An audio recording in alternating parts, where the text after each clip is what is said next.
In 1973, 120 members of one family walked into a room at Vanderbilt University for a reunion. Their great-great-grandfather had once been the richest man in America. He left behind a fortune bigger than the amount of money sitting in the U.S. Treasury at the time. And in that room, in 1973, out of 120 of his descendants, not one of them was a millionaire. Not one. So here's the question we're going to answer today. How do you take the single largest fortune in the world and make it disappear in 3 generations? This is the story of the Vanderbilts. To understand how the money vanished, you have to understand how strange it was that it existed at all. It started with one man, Cornelius Vanderbilt. Everyone called him the Commodore. He was born in 1794 on Staten Island, the son of a poor farmer. He quit school at 11 years old. At 16, he borrowed $100 from his mother and bought a small boat. He used it to ferry people and cargo between Staten Island and Manhattan. That one boat became a fleet. The fleet became a steamship empire. He was so aggressive with pricing, cutting fares to crush competitors, that rivals literally paid him to go away. At one point, they paid him tens of thousands of dollars a month just to not compete with them. Then, at 70 years old, an age when most people retire, he pivoted the whole empire into a brand new technology: railroads. He bought up rail lines and bolted them together into one giant network running from New York City all the way to Chicago. He built Grand Central Depot, the ancestor of Grand Central Terminal. When the Commodore died in 1877, he was worth more than $100 million. To put that in perspective, that was more money than the entire U.S. Treasury held at the time. In today's money, estimates run into the hundreds of billions. He may have been richer than almost anyone alive today. He even gave $1 million to found a university in Tennessee, at the time the largest charitable gift in American history. That's the Vanderbilt in Vanderbilt University. Remember that building. We're going to come back to it. Now here's the first thing that mattered, and almost nobody notices it. It's not about spending, it's about structure. When the Commodore wrote his will, he did something deliberate. He didn't split the money evenly among his children. He gave almost all of it, around $95 million, to just one son, William Henry. Everyone else got a sliver. Each of his 8 daughters got about $500,000. His other sons got far less than William. The Commodore's logic was cold but smart. An empire divided into a dozen pieces is no longer an empire. He picked the one heir he thought was tough enough to run it, and he concentrated the power. Some of the family sued over the will. They lost. And here's the honest part. This concentration actually worked for one more generation. William Henry wasn't a genius, but he was disciplined. In just 8 years, he took the $100 million and roughly doubled it. When he died in 1885, the fortune was around $200 million. The family was, if anything, richer than ever. So far, so good. The structure held. But William Henry made one fateful decision. He looked at the strain of carrying the whole empire alone, and he decided he wouldn't do that to his kids. He split his fortune much more evenly among his heirs. It sounds kind, and it was. But watch what it did. The moment the money spread out, no single person was responsible for growing it anymore. It stopped being an empire to run and started being an inheritance to spend. And spend they did. This is where the Vanderbilt story becomes almost unbelievable. The grandchildren didn't build railroads, they built houses. But not normal houses. They set out to build the American equivalent of European palaces. Homes meant to announce the family's greatness for centuries. There was the Breakers in Newport, Rhode Island. 70 rooms, built by grandson Cornelius II. It had wall panels made of platinum. There was the Biltmore in North Carolina, built by grandson George. 250 rooms. It's still, to this day, the largest private house ever built in the United States. It reportedly ate up almost his entire $5 million inheritance just to build.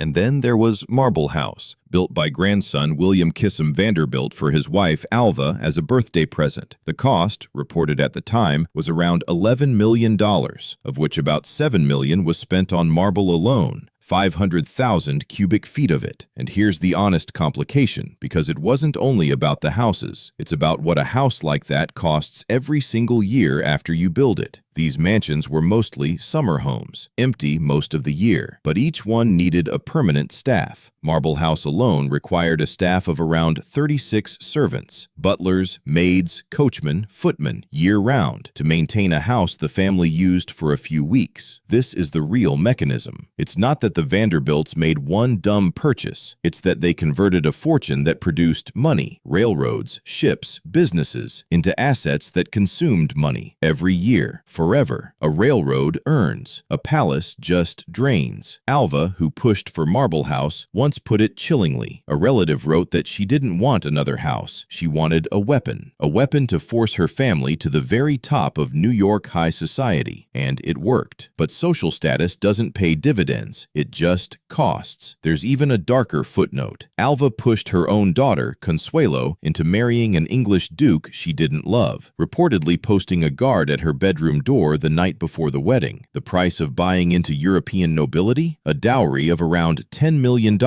handed to the Duke of Marlborough's family. $10 million to purchase a title. Now, I want to be fair here because it's easy to just laugh at rich people spending stupidly. There were bigger forces at work too. The Vanderbilt fortune was built on one thing: railroads. And in the 20th century, railroads got crushed by cars, by buses, by airplanes. The golden goose was dying no matter what the family did. But, and this is the key lesson, other Gilded Age families faced the exact same headwinds and survived. The Rockefellers are still wealthy today. The difference wasn't luck, it was structure. The families that lasted treated the fortune like an institution, with rules, with stewardship, with someone whose actual job was to grow and protect it across generations. The Vanderbilts, by most accounts, had almost none of that. There was no real system for passing the wealth down intact. Each generation simply received a pile and was left to figure it out. And mostly, they figured out how to spend it. And this connects to something much bigger than one family. There's a widely quoted statistic in the wealth world that around 70% of wealthy families lose their fortune by the second generation, and 90% lose it by the third. Now, honesty time. That specific stat comes from one study and has been questioned by researchers. It's not a law of physics, but the pattern it points to is very real, and the Vanderbilts are its most spectacular example. 3 generations. That's the recurring number. The first makes it. The second holds it, or spreads it. The third spends it. The Commodore himself seemed to know. He reportedly said, "Any fool can make a fortune. It takes a man of brains to hold on to it." So let's go back to that room. 1973. 120 descendants of the richest man in America. Within about 30 years of the Commodore's death, no Vanderbilt was among the richest people in the country. Within 70 years, the last of the great Vanderbilt mansions on Fifth Avenue had been torn down. And in that reunion room, there was not a single millionaire left. The Breakers? The family doesn't really own it anymore. It was sold to a preservation society for a fraction of its worth. And today, it's a museum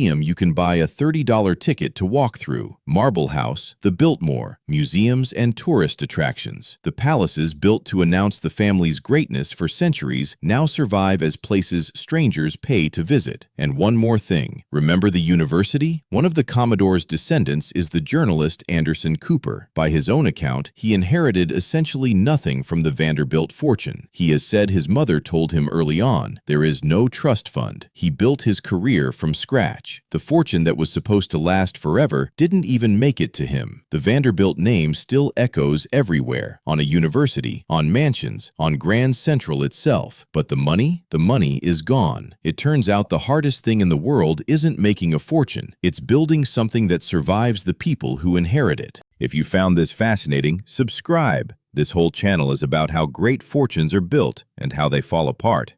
And I'll leave you with a real question for the comments. If you inherited the largest fortune on earth, do you honestly think your family could hold on to it for 100 years? Be honest. I'll see you in the next one.